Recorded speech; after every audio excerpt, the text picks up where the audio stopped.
Quero saudar todos os queridos no nome do nosso Senhor Jesus. Amém. Todas as vezes que eu vier aqui, eu vou repetir a mesma coisa. Eu vou dizer da minha grande alegria de poder estar aqui, né? Essa daqui é uma casa para mim. Eu tenho o privilégio de desfrutar da amizade, da fraternidade com o presbítero André e ser alvo da confiança dele para assumir aqui esse púlpito me deixa muito feliz e eu sei que é uma oportunidade de Deus. E eu louvo a Deus por estar aqui.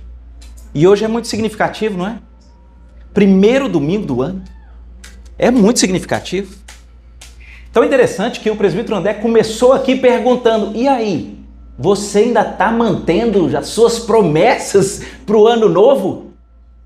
E é curioso porque eu acho que é até didático, né? Vira o ano ali e de repente a gente faz uma boa reflexão e a gente começa a estabelecer algumas boas metas para o ano novo, não é verdade? E você sabe que isso permeou meu coração, André, para conversar com vocês aqui hoje sobre uma pergunta. Qual é a única coisa que não pode faltar nas suas metas para o ano novo? O presbítero André já sinalizou e nós sabemos, nós temos metas físicas, né? A respeito do nosso próprio corpo, dos exercícios. Eu estou com a meta de ter muito cabelo esse ano, é uma meta física. O riso é que é ruim, entendeu? O riso é que maltrata. Mas nós temos as metas físicas, nós temos metas virtuosas, né? De, quem sabe, experimentarmos mais comportamentos virtuosos. Nós temos metas acadêmicas, estudar mais, fazer aquele curso. Temos metas laborais do trabalho.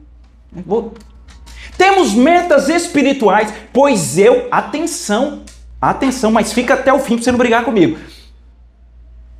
Nada nessas metas terão sentido ou valor algum se faltar uma única coisa.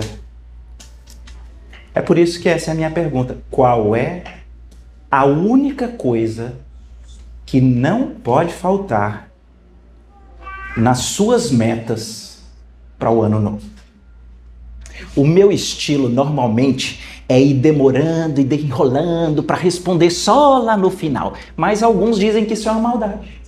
Então nós vamos logo para um texto e a hora que eu terminar de ler o texto, eu vou perguntar e vocês vão saber responder, tá bom? Então vocês façam favor de prestar atenção, porque quando terminar de ler, eu vou perguntar qual é a única coisa que não pode faltar nas suas metas para o ano novo e todo mundo vai responder. Então nós vamos abrir as escrituras. Vai ser difícil para o rapaz aqui das escrituras, porque nós vamos começar na parte B de um versículo e nós vamos terminar na parte A de um versículo. Vê que confusão. O senhor está preparado? Lucas, brincadeira à parte, nós vamos começar na parte B do último versículo da primeira carta aos Coríntios, no capítulo 12. Então, é a parte B do versículo 28 do capítulo 12 de 1 aos Coríntios. E nós vamos entrar pelo capítulo 13 e nós iremos até a parte A do versículo 8. Então, sendo bem simples, 1 Coríntios, capítulo 12. Na verdade é o 31, é a parte B do 31, que inclusive muita gente se pergunta por que não foi incluído no início do capítulo 13. E nós vamos até o versículo 8, a parte A. Nós começaremos na parte depois daquele primeiro ponto final, que está ali, que diz assim a palavra de Deus: e eu passo a mostrar-vos ainda um caminho sobremodo excelente. Vamos ao caminho. Ainda que eu fale a língua dos homens e dos anjos. Se não tiver amor, eu serei como um bronze que soa, como um símbolo que retine.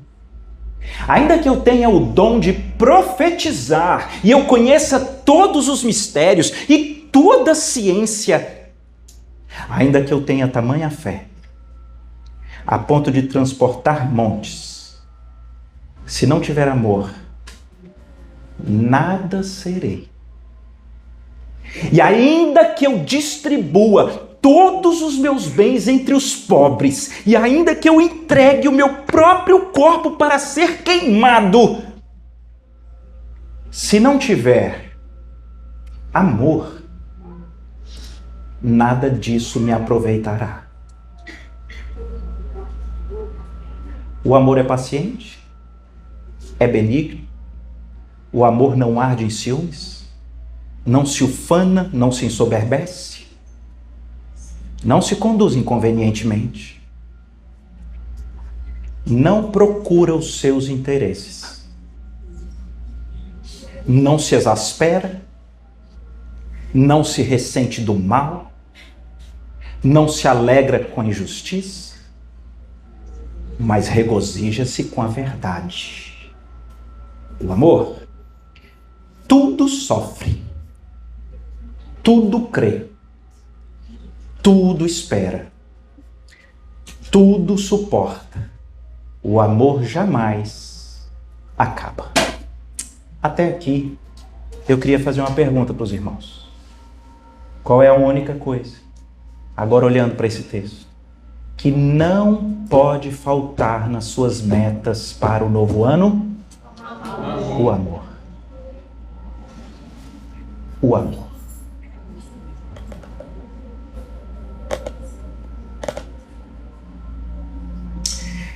Dizem que a cidade de Corinto era uma cidade proeminente, tipo uma capital, atrai as pessoas, tem muito comércio, circula muitas riquezas. Corinto era uma cidade portuária, então ela recebia gente de todos os locais. E ali, um centro, uma capital, de alguma forma, essas grandes cidades, centros, como atrai muita gente e gente boa vai despontando, é comum você encontrar gente boa, competente, capaz. E é muito curioso, eu estou dizendo isso por quê? Porque a igreja de Corinto parece que era assim. Uma igreja de gente muito competente, gente muito capaz, inclusive gente até com muitos dons desses que impressionam as pessoas. Rapaz, mas fulano é bom. Bom, gente boa. Mas tem uma curiosidade com a igreja em Corinto. E a curiosidade é a seguinte. Quando Paulo escreve a sua carta aos Tessalonicenses, ele elogia o amor deles. Quando Paulo escreve aos Efésios, ele elogia o amor deles. Quando Paulo escreve aos de Colossos, ele elogia o amor deles. Quando Paulo escreve para os de Filipos, ele elogia o amor deles. Quando Paulo escreve aos Coríntios, não.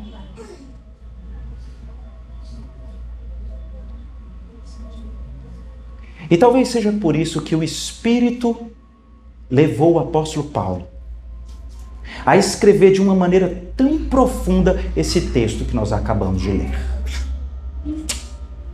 E eu queria começar olhando para esse texto, tentando dizer algo para vocês. Há um perigo enorme nas boas metas. Um perigo enorme. Veja, eu não estou dizendo que as boas metas em si são erradas, mas elas são perigosas. É o que o texto diz. O que você acha? A minha meta, eu estou numa cidade portuária, comerciante, empreendedora, e eu então quero dominar mais as línguas, até a língua dos anjos, porque isso vai ser maravilhoso, é uma boa meta. Ela pode ser perigosa. É tão forte o texto, preste atenção no que eu vou dizer. O apóstolo Paulo coloca aqui os comportamentos religiosos como algo perigoso. Quer uma meta boa? Eu vou dar algumas metas boas. Esse ano eu venho todo domingo na igreja. Meta, bênção. Ou até vou ler todas as escrituras. Mas eu posso ter, além de metas espirituais, eu posso ter metas acadêmicas. Eu serei conhecedor de toda a ciência. Eu quero ser o primeiro lugar da minha turma. Metas virtuosas. Eu terei uma generosidade abnegada. Eu vou até passar necessidade, mas eu quero ajudar os outros. Não parece lindo? É uma boa meta. Qual é a boa meta que você fez? E que o Senhor te convidou hoje para você refletir se ela não é uma meta perigosa. Porque o que o texto deixa claro é que coisas boas, coisas nobres, físicas, virtuosas, acadêmicas, espirituais, todas maravilhosas, elas podem ser perigosas. Por que perigosas?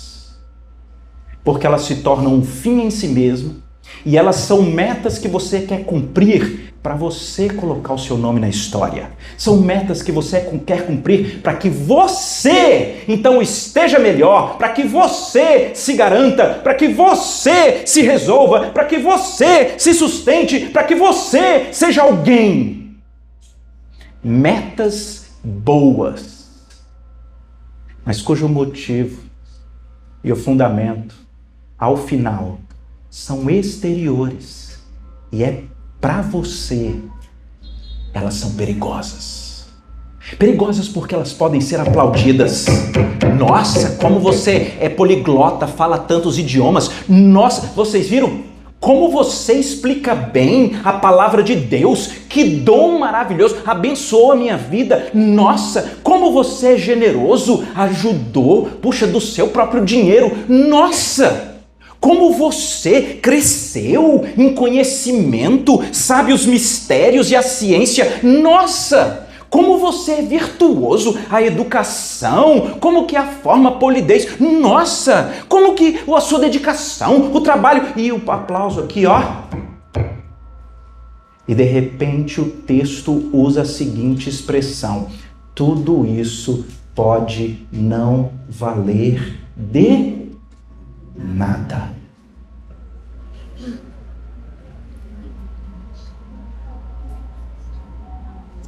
Antes da virada do ano,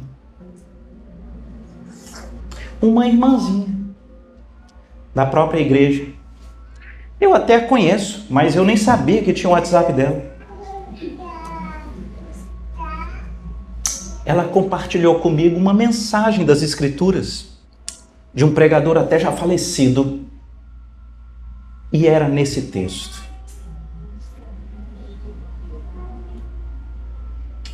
e há algumas semanas que eu tenho sido profundamente confrontado com esse texto.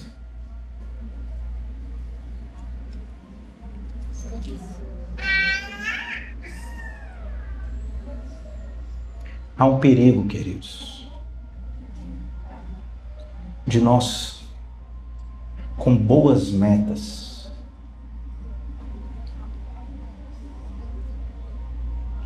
não alcançarmos proveito nenhum, ao contrário. A Bíblia diz, é Jesus quem diz, preste atenção que essa é uma das palavras mais duras do Senhor Jesus, mas ela está colocada nas Escrituras, é para me confrontar. E se eu fui muito confrontado, eu quero confrontar vocês. Porque Jesus disse, naquele dia, no dia final, nem todos os que dizem Senhor, Senhor, entrarão no reino dos céus. Não vai, não. É só aquele que faz a minha vontade. Muitos naquele dia, na minha presença dirão, Senhor, Senhor, mas em teu nome nós ensinamos as Escrituras. Em teu nome nós expelimos demônios. Em teu nome nós realizamos muitos milagres, prodígios. Acrescenta aí a sua lista. Em teu nome eu não faltei um dia de trabalho, em teu nome eu não faltei um dia de igreja, em teu nome eu não faltei os ensaios, em teu nome eu não deixei de ajudar com as crianças, em teu nome o que você vai dizer? O Senhor diz, naquele dia eu vos responderei, eu nunca conheci vocês. E a minha pergunta é, o que faz a diferença? O que faz a diferença entre pessoas que têm comportamento exterior, mas muito elogiável, virtuoso, maravilhoso, para Jesus não conhecer? Só pode ser o que está lá dentro. Só pode ser o que Deus está vendo. Porque tem gente que faz coisas certas de si para si mesmo. Jesus conta isso. Ele conta daquele homem extremamente certinho, que ele ia para a praça, abria os braços, e Jesus diz, a oração dele era dele para ele mesmo. Porque as metas que ele cumpria fazia com que ele se achasse melhor do que os outros. Senhor, graças te dou, porque eu não sou como os outros. Eu sou bom, eu vou para a igreja, eu cumpro as minhas metas. Eu não sou igual àqueles que fazem as metas, prometem e não cumprem. Eu cumpro. E as metas religiosas todas eu cumpro. E Jesus diz, ele orava de si para si mesmo. Quem foi na reunião de oração ontem há de se lembrar do último personagem que o pastor Sávio comentou. É o irmão mais velho da parábola do filho pródigo. Eu não sei se vocês vão lembrar. Na parábola do filho pródigo, um pai tem 2 filhos e o mais velho é top. Ele diz e o pai reconhece. O menino obedece, o menino faz tudo, o menino é fera. E tem um outro destrambelhado. Foi embora gastar dinheiro, viveu absolutamente uma confusão. No final da história, aquele bagunçado, ele volta arrependido, o pai dá uma festa. Aquele mais velho, ele cumpriu todas as metas, mas atenção, todas as boas metas. Eu vou fazer tudo que o pai mandar, fez tudo. Mas ele fez para ele. Sabe por quê? Porque ele achava que era mérito. Ele põe o dedo na face do pai dizendo, eu te sirvo há tantos anos e eu obedeço. E para mim não tem nem um cabrito? Para eu me alegrar com os meus amigos, eu fazer o meu churrasco? Esse aí que não merece. Aí o senhor faz uma festa? Percebem o que está por trás? Cumpre boas metas, mas é para criar mérito para si, imagem para si, crédito para si, para querer exigir do pai. E o pai diz para ele, meu filho, eu sempre estive na sua presença, sempre estive contigo, tudo que é meu é teu, mas o menino não desfruta. Por quê? Porque ele está se abraçado com metas boas, mas com motivo errado. E eu não posso deixar de confrontá-los com aquilo que para mim as Escrituras estão deixando bem claro. Qual é a única coisa que não pode faltar nas nossas metas para o ano novo? Amor. Mas afinal de contas, quais são as marcas do amor? E esse é o meu segundo ponto. E eu acredito que esse é o tipo de texto que daria para você dividir em alguns domingos, né? Porque, uau! Eu vou passar rápido aqui e eu queria que você fosse refletindo, por favor. Tá bom? Porque a partir aqui do 4, ele vai dizer então as marcas. Ele diz, o amor é paciente. O amor, ele é benigno. Ele não arde em ciúmes, não se ufana nem se ensoberbece, não se conduz inconveniente, não procura os seus próprios interesses, não se descontrola, não se ressente do mal, não se alegra com a injustiça, regozija-se com a verdade, tudo sofre, ele tudo crê, tudo espera, tudo suporta. Então vamos comigo, gente. Olha aqui as marcas do amor. Não é fantástico? Acho que uma das coisas que o inimigo mais faz é alterar o conceito das coisas. Porque acho que na nossa sociedade o conceito de amor é alterado, né? O conceito de amor parece que são daquelas canções e aquela explosão meio da paixão, é o vulcão. Ele começa dizendo, o amor é paciente. Está lá nas suas metas?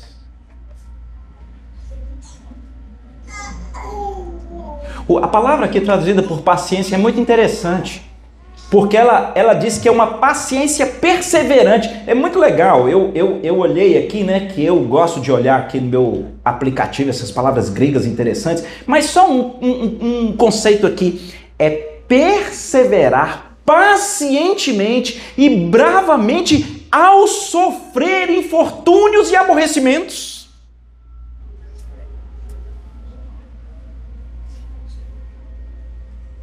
Então o amor é paciente. Ele persevera na paciência, mesmo quando ele sofre os aborrecimentos. Mas o que mais o amor é? Ele é benigno, ele é bondoso, ele é suave. Deixa eu perguntar para você que tem família, como vai a paciência que persevera na paciência diante dos aborrecimentos? Deixa eu perguntar para você que anda pelo trânsito, que tem aquelas relações de trabalho complexas, como é que vai a sua bondade, benignidade para aqueles que não merecem? Olha o que o amor está colocado aqui como sendo as suas marcas. Ele não arde em ciúmes, a NVI trabalha, ele não é invejoso, ou ele não tem aquela coisa de ficar olhando para o outro com aquela coisa ruim por dentro. Não se ufana, não se ensoberbece. Vocês sabem o que é isso? Tem umas palavras que só tem na Bíblia, né? Não se ufana. Muito interessante, se você quiser ser assim, um pouco mais cordial com uma pessoa que está assim, meio metida a besta, né? Fala assim, engraçado, você se ufana, né? Aí a pessoa não vai saber o que é, porque a pessoa não sabe o que é. É mais ou menos a mesma coisa. Esse se ufana é gente que tira onda, é gente metida, é gente altiva, é gente arrogante, é gente prepotente, é gente vaidosa, é gente arrogante. Ele diz, o amor não é assim. O amor é humilde, o amor não é tirador de onda, porque olha só, porque aqui, porque eu mereço, porque eu sou, o que eu fiz, como é que eu... O amor não é assim. Não se ensoberbece, não é mentira besta. Ele não se conduz inconvenientemente. Imagina, nas relações, nos locais, você não é inconveniente. Mas segue aqui comigo. Nós estamos olhando as marcas. O amor não procura os seus próprios interesses. Olhem aqui para mim. Essa altura, eu já estou com vontade de dizer uma coisa para vocês. Ninguém tem esse instinto. Ninguém. Porque quando você lê isso aqui, você vai vendo o amor, no maior resumo que nós podemos olhar, é você primeiro. Não se trata de mim, dos meus direitos. Não se trata do que fizeram comigo, não se trata do que eu mereço. O outro primeiro. Olha aqui. Ele não se exaspera. Você sabe o que é se exasperar? É descontrolar. É essa raiva que a gente fica. Sabe aquele negócio? Que destempera? Aquele negócio? O amor não. O amor não. Quais são mais as marcas? Não se ressente do mal. Não é amargurado. Não é rancoroso. O amor? Não. Por que a gente é rancoroso? Porque quando tudo diz respeito a mim, como é possível terem me ferido? Como é possível ter sido eu atacado? E você fica ressentido, rancoroso pelo mal. O amor não é assim. Ele não se alegra com injustiça, mas ele tem regozijo com a verdade. Ele tudo sofre, Ele tudo crê, ele tudo espera, ele tudo suporta. O amor jamais acaba. Eu fiquei com vontade de agora pedir para ficar em pé. Quem encaixa igual uma luva aqui nesse perfil? A pessoa, você é reconhecido pela paciência, benignidade, sem inveja, humildade. Você é conveniente, você sempre tem o interesse dos outros em primeiro lugar, você nunca se descontrola, você não tem ressentimento do mal, amargura, rancor, você não tem alegria com nenhuma injustiça, você tem firme compromisso de alegria com a verdade, você sofre todas as coisas, você crê até o fim, você tem esperança que não vacila, suporta todas as coisas e você jamais acaba. Pode ficar em pé. Tem o diácono lá em pé, mas ele é porque não tem opção. E tem eu. Ai meu Deus, cadê a cadeira? Queridos, é tão curioso porque enquanto eu estudava, para cada um desses itens, me vinha capítulos da minha história. Para cada um desses itens, vocês reconhecem que a gente poderia parar para explorar de uma maneira bem profunda cada um desses itens? É muito curioso como nós temos uma natureza completamente desviada do verdadeiro amor.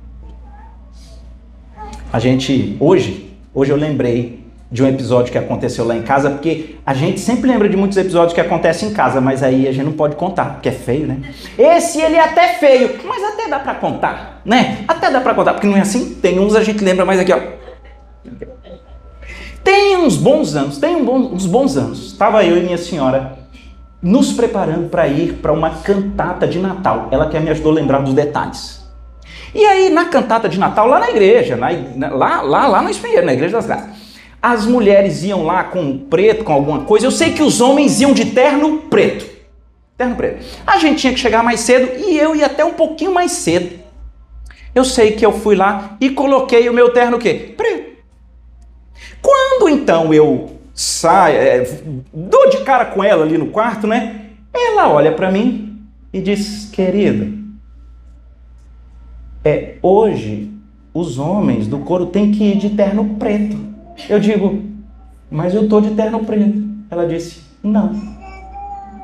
Esse é grafite. Agora vê, grafite nem cor é. Agora vê. Mas assim, eu não quero expor.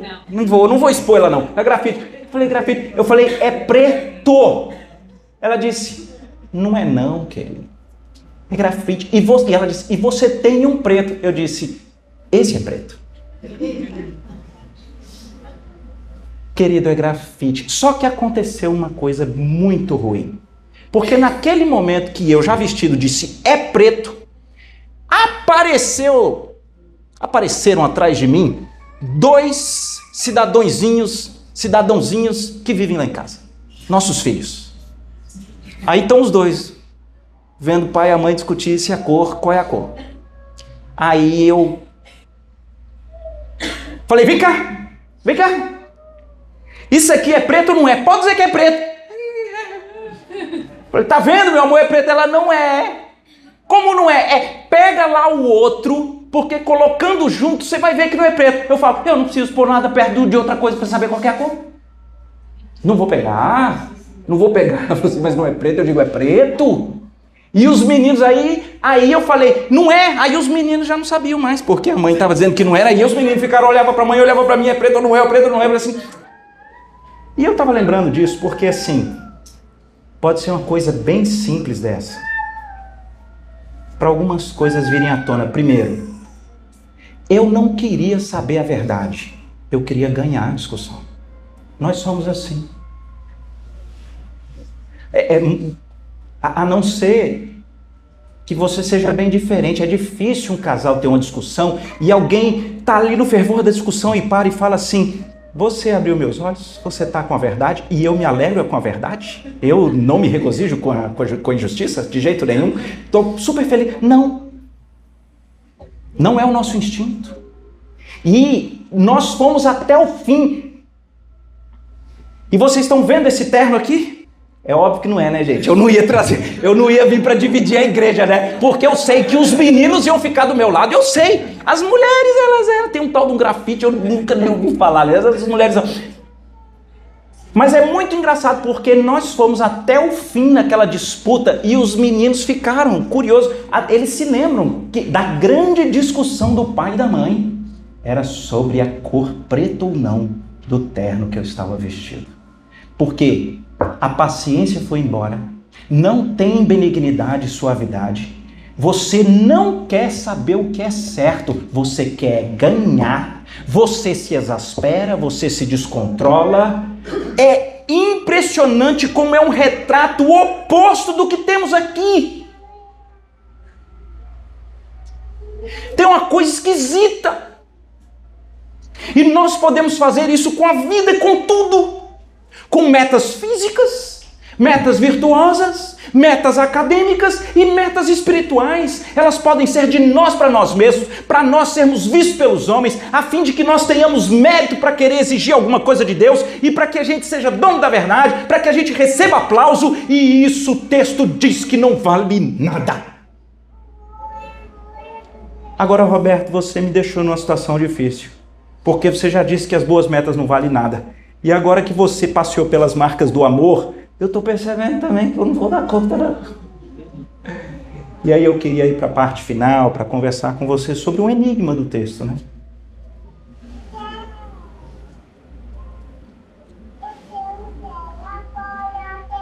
Esse texto tem um enigma. Qual é o enigma? É que o apóstolo Paulo, na instrumentalidade do Espírito, ele não trabalha com o amor como um verbo, explicando quais são as ações. Seria mais ou menos assim: amar é você tentar, nas relações, ser paciente. Ele não fala do verbo explicando no que consiste. Ele trata do amor como se fosse algo personificado. Ele diz: o amor é paciente. É estranho, porque esse é o jeito que a gente fala das pessoas. Se eu for falar do André, eu vou dizer: o André é paciente, é benigno, não se ufana. Não se ufana, ficou bom, né? Não se ufana. A gente faz isso quando a gente está falando de uma pessoa. É muito curioso porque no texto ele pega o amor e ele trabalha como sendo uma pessoa. E eu acho que eu sei por quê. Eu quero te fazer uma pergunta longa. Eu preciso que você preste atenção. Eu vou fazer uma pergunta longa, tá? Quem é que vem na sua mente quando eu pergunto, por favor, lembre de alguém que é a marca da perseverança paciente, mesmo quando ele é quem recebe a injustiça? Você lembra de quem que é bondoso, benigno? Você lembra de quem que não é vaidoso, arrogante, prepotente, mas é humilde? Você lembra de quem que nunca se comportou inconveniente? Você lembra de quem que não procurou os seus próprios interesses, mas os dos outros? Você lembra de quem que não se descontrola? Você lembra de quem que não é rancoroso? Você lembra de quem que não tem alegria com injustiça, mas tem toda a plenitude de felicidade com a verdade? Você lembra de quem que tudo sofre, tudo crê, tudo espera, tudo suporta? Você lembra de quem que jamais acaba? Você lembra de Jesus.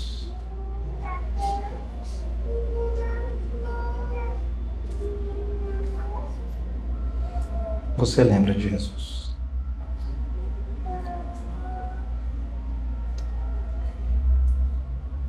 E eu creio que esse é o segredo e a chave para nós entendermos o texto. E a Bíblia explica isso para nós. Eu quero te convidar a você ir na primeira carta de João, no capítulo 4. Primeira carta de João, no capítulo 4. Nós vamos começar no versículo 7.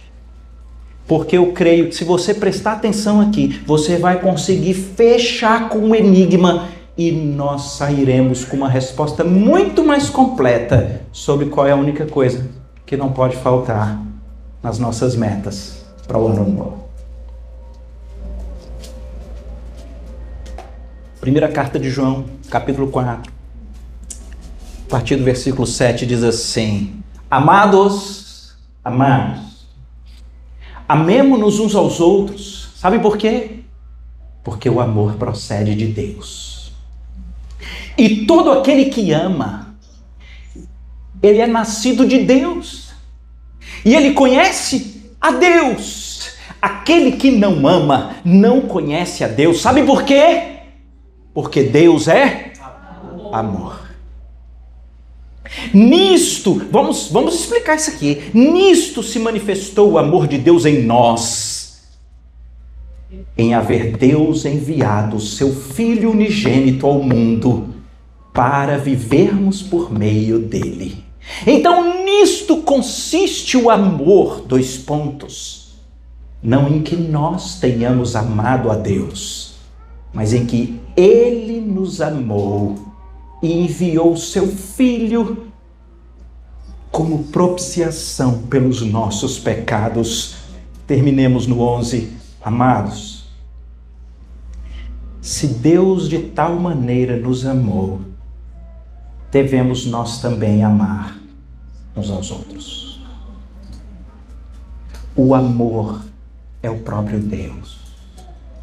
O amor é a salvação que Deus opera na sua vida. E você vai entender, desfrutar e viver na medida que você conhece a Deus, vive para Deus em todas as suas metas. Deixa eu fazer um raciocínio rápido aqui para nós caminharmos para o fim. Vocês sabiam que diminuiu exponencialmente no país a quantidade de orfanatos? Décadas atrás você tinha muitos orfanatos, eram lugares institucionalizados para receber os órfãos. E ali você tem profissionais e tudo, mas passou a haver um estudo identificando que tem alguma coisa estranha. Porque mesmo com bons profissionais, pessoas que são até boas de aula, pessoas que são até boas ali numa saúde, boas numa nutrição, mas parece que essas crianças que crescem apenas em um tipo de instituição, elas têm uma fragilidade enorme no amor. O esforço todo, isso não é só no Brasil, isso é no mundo inteiro. O esforço todo passou a ser: precisamos achar famílias que possam receber, porque é muito curioso. O amor, queridos, preste atenção no que eu vou falar. Você não consegue aprender a amar lendo um livro, uma teoria, ou lendo o capítulo 13 de Coríntios. Já entendi. Aqui, ó, o amor é paciente. Eu vou ser paciente. A partir de amanhã. Paciente. O amor é bondoso. Bondoso, o que é isso? Bondoso. Não se exaspera. Jamais. Eu aqui, ó, nunca mais se exaspera. Busca os interesses dos outros, certamente. Interesse dos outros aqui primeiro. Ele não se conduz inconveniente. Não. O que é isso? Jamais. Eu aqui, ó, pelo amor de Deus. Você vai ler todas as teorias do mundo sobre o amor e você não consegue aprender amor assim. O amor você precisa experimentar para que o amor te esprema e você consiga amar. E eu queria então fechar esse raciocínio da seguinte forma.